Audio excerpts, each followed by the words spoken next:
The explosion that consumed the yacht didn't sound like chaos, it sounded like a sentence being finished. A metallic exhale across the water, a shuddering echo through the Marina's bones. No alarms went off, because the HOA crew had cut the power 10 minutes prior. No witnesses saw it happen, because they were paid not to. But the cameras caught one thing, a figure in a red coat, heels clicking on the wet boards of Pier 7. She stood there from the moment ignition began. She didn't flinch. She simply watched the flames reflect on the water as if they were following an order. Elena Voss. Age 34. Newly appointed head of the HOA. Elegant, clinical, slow-spoken. The pier's floodlights gave her an angel silhouette with a demon's posture, straight spine, chin slightly raised, arms crossed like she was assessing her own handiwork. The yacht had been Adrian Mercer's prized possession, a vessel people whispered about when passing by. A floating palace, some said. A statement of wealth, others claimed. But tonight, it was an example.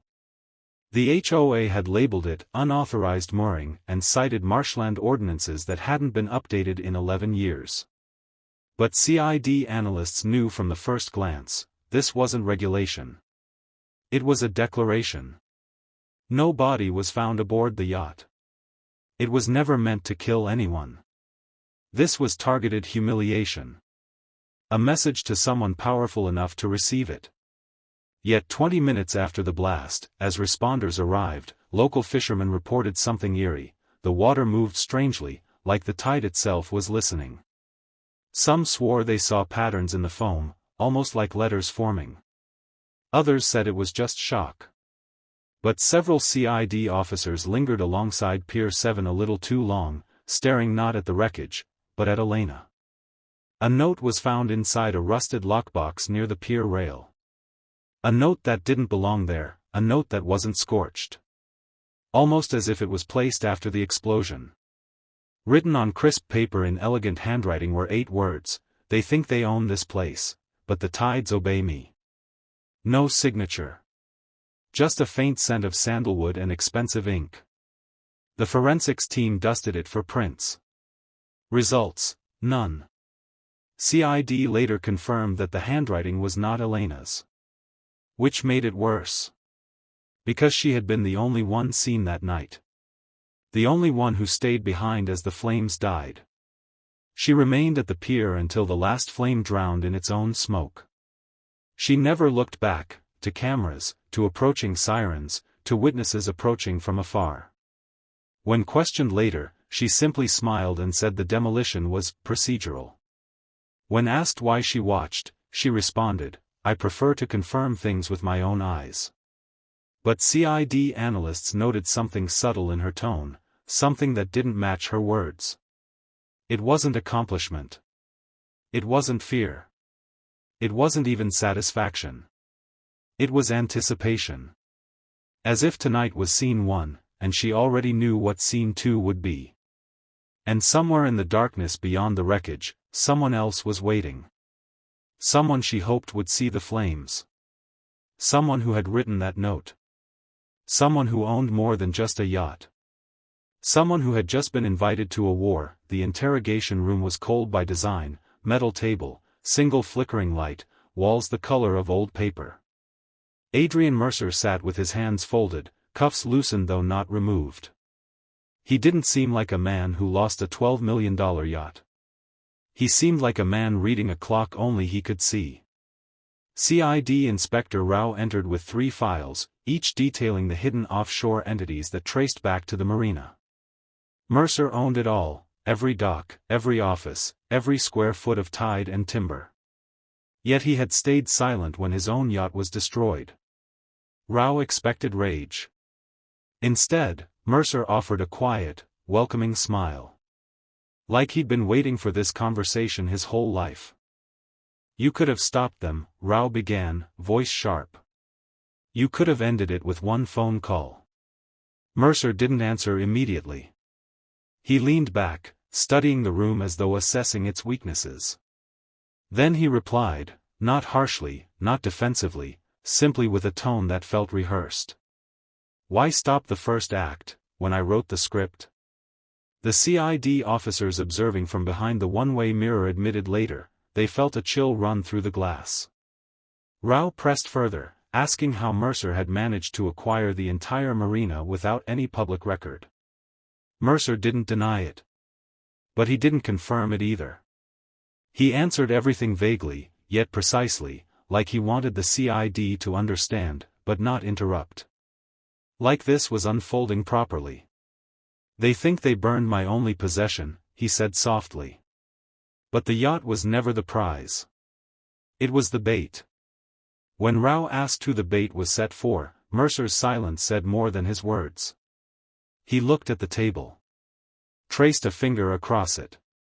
And stared at the light above like he was waiting for someone else to speak through it. On camera, his pulse remained level. Unnaturally calm. No grief. No anger. But when Elena Voss's name appeared on the printed report, Mercer's eyes moved, and that was enough. He spoke her name only once. Whispered it. Almost devoutly. A testimony rather than an answer. CID immediately investigated her. They found no records linking her to him. No calls, no messages, no transactions. Yet Mercer's expression transformed the moment her name was mentioned. His pupils narrowed, his posture shifted, not hostile, but attentive.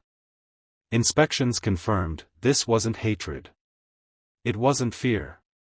It was something that didn't belong in an interrogation room. Something older. Something dangerous. Agents later classified it as emotional evidence. But no one dared define it. As the meeting neared its end, Rao put down a document, the HOA demolition order. You can shut them all down, he said. File a single lawsuit, and they'll fold. So why are you waiting? Mercer leaned forward, eyes steady, voice low enough that the microphone almost didn't catch it. Because power isn't about winning early, he said. It's about watching your opponent realize they already lost. He stood to leave. CID let him go, no charge, no confession. As he stepped out, one agent swore they heard him say one last sentence under his breath, "She'll come to me now." And somewhere beyond that interrogation room, beyond protocol and legality, someone did. The tides had abated. And someone was finally coming ashore. The dockhouse stood at the far end of the marina, away from the patrol lights, where the fog thickened and footsteps sounded softer than conscience. The door was unlocked, not by accident. Adrian Mercer entered first, calm as mist. Moments later, Elena Voss followed, closing the door behind her without turning the latch. It was the first time they'd been alone since the explosion. The room felt tense, not with fear, but with memory. Not spoken, but shared. She didn't face him immediately. She walked to the window, looking out at the empty water where his yacht once stood. I knew you'd be here, she murmured. You built this place like a stage. Adrian stepped closer but kept his distance. His voice was steady, I built it for someone who would understand it. She gave a faint, humorless laugh. You mean someone who would destroy it? Silence followed. A silence that spoke of unfinished history, choices they had both made that could never be undone. She finally turned to face him. Their eyes met in a way that made the air itself shift. CID later noted that their postures didn't suggest conflict. Instead, it resembled gravity, two forces unable to turn away even if they tried. Elena moved slowly, heels tapping on wood like a metronome counting down something inevitable. So, she said softly, was the yacht a message to me? Adrian shook his head once. It was an invitation. She studied him carefully. You could have fought it.